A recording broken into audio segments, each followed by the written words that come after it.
प्रदेश में corona virus के संक्रमण की स्थिति इस प्रकार है। विगत 24 घंटों में प्रदेश में कुल 262 संक्रमण के नए प्रकरण सामने आए हैं, 262 न्यू केसेस। अब तक प्रदेश में एक्टिव इन्फेक्शन के कुल प्रकरण 2901 हैं, 2901। अब तक प्रदेश में जो लोग संक्रमित हुए थे उनमें से 4709 पूर्णतः उपचारित होकर डिस्चार्ज किए जा चुके हैं। अब तक कोरोना वायरस के संक्रमण से 213 लोगों की मृत्यु हुई है। इस समय आइसोलेशन वार्ड्स में 2938 लोगों को रखकर उनका इलाज किया जा रहा है। ये जो हमारी त्रिस्तरीय व्यवस्था है L1, L2, L3 की, उसमें उसके अंतर्गत ये 2938 लोग विभिन्न चिकित्सालयों या चिकित्सा महाविद्यालयों में इस समय भर्ती हैं, उनका उपचार चल रहा है। फैसिलिटी क्वारंटाइन में इस समय 9000 लोगों को रखा गया है। कल प्रदेश में 9976 सैंपल्स की जांच की गई। अब हम बिल्कुल 10,000 के करीब पहुंच चुके हैं और जो हमारी सैंपलिंग है, हमारा अब लक्ष्य ये है कि 15 जून तक हम इसे बढ़ाकर 15,000 तक ले जाएंगे।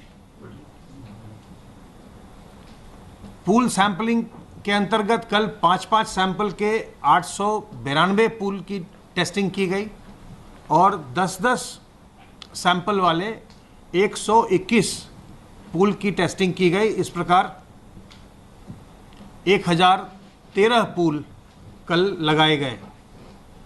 5 सैंपल वाले जो पूल लगाए गए थे उसमें 13.78% पॉजिटिविटी पाई गई और 10 वाले जो पूल थे, सैंपल्स के पूल थे, उसमें 21.48% पॉजिटिविटी पाई गई है।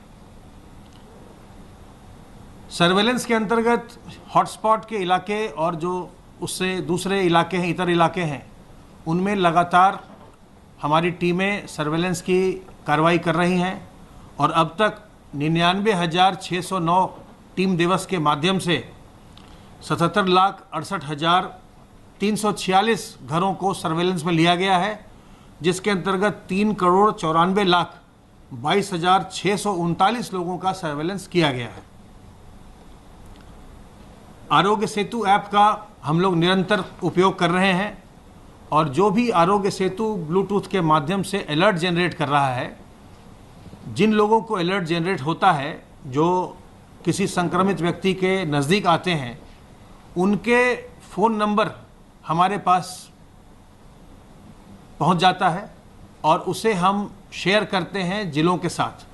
जिन ज़िलों के लोग वो रहने वाले हैं उनके साथ हम शेयर करते हैं।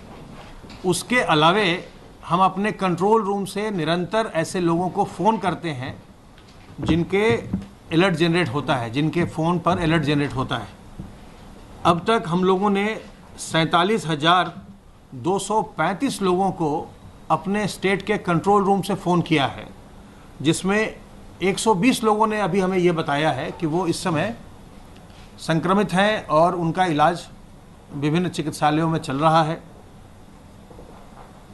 52 लोग संक्रमण के पश्चात पूर्णतः उपचारित होकर अपने घर जा चुके हैं और इनमें से 1,418 लोग इस समय क्वारंटाइन में हैं। हमारा स्टेट का जो कंट्रोल रूम, जहां से हम इनको लगातार फ़ोन करते हैं, उसका नंबर 1800-180-5145 1800-180-5145। इस नंबर पर आप भी फ़ोन करके कोरोना वायरस के संबंध में कोई जानकारी प्राप्त कर सकते हैं।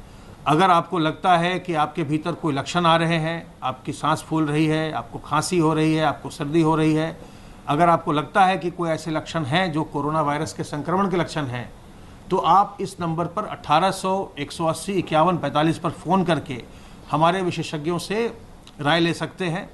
और अगर वो आपको सलाह देते हैं कि आप अपनी जांच करवा लें, तो जिला चिकित्सालय, अपने ज़िले के चिकित्सालय में जा कर के अथवा मुख्य चिकित्सा अधिकारी से संपर्क करके अपनी जांच करवाइए। आपकी जांच बिल्कुल निःशुल्क की जाएगी और अगर जांच में संक्रमण पाया जाता है तो आपकी चिकित्सा की व्यवस्था भी सरकार के द्वारा बिल्कुल निःशुल्क की जाएगी।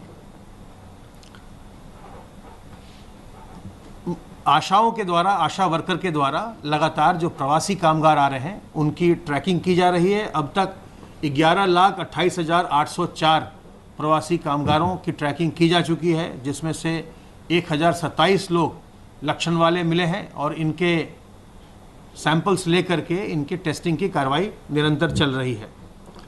एक जो माननीय मुख्यमंत्री जी ने हम लोगों को एक लक्ष्य दिया था, निर्देशित किया था, तो मुझे आपको ये बताते हुए खुशी है कि आज हम लोगों ने वो लक्ष्य पूरा कर लिया और आज हम लोगों ने प्रदेश में 1 लाख से ज़्यादा बेड्स की व्यवस्था कर ली है।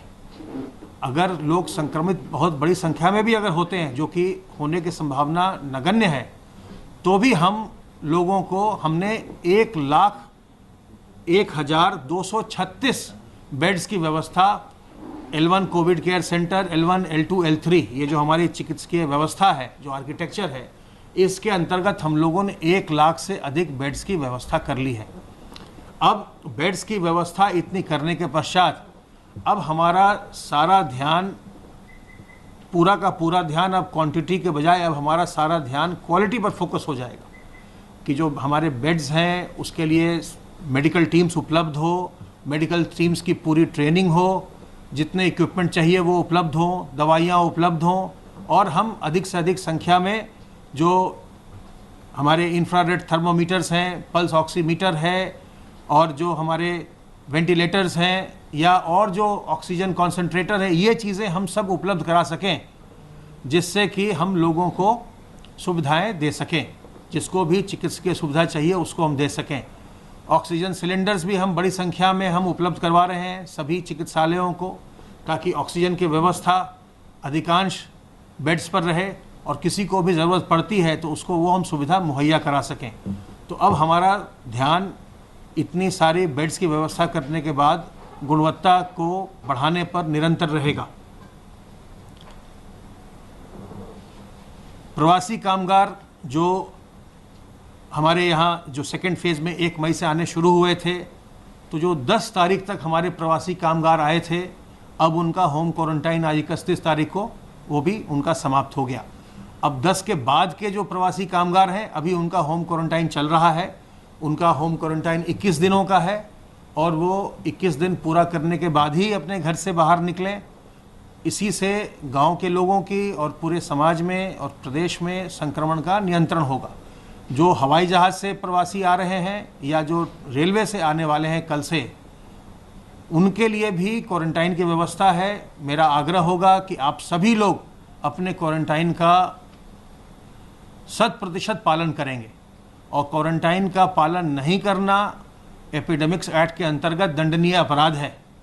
तो एक और जहां आप किसी प्रकार के दंडनीय अपराध करने से बचेंगे, वहीं आप जो लोक स्वास्थ्य है प्रदेश का, समाज का, उसके लिए भी आपका बहुत बड़ा कंट्रीब्यूशन होगा। अगर आप अपने घर के अंदर रहते हैं और होम क्वारंटाइन का पालन करने के बाद ही आप घर से बाहर निकलते हैं, तो आप स्वयं भी बचेंगे और अपने पास पड़ोसी को, अन्य लोगों को भी बचाएंगे।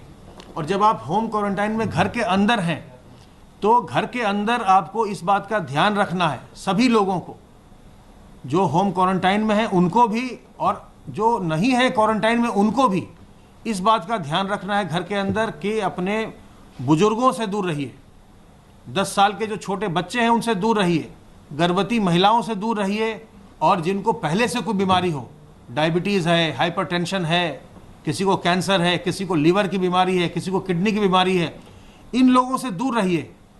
इनको किसी भी हालत में हमें कोशिश करनी चाहिए कि इनको संक्रमण न हो।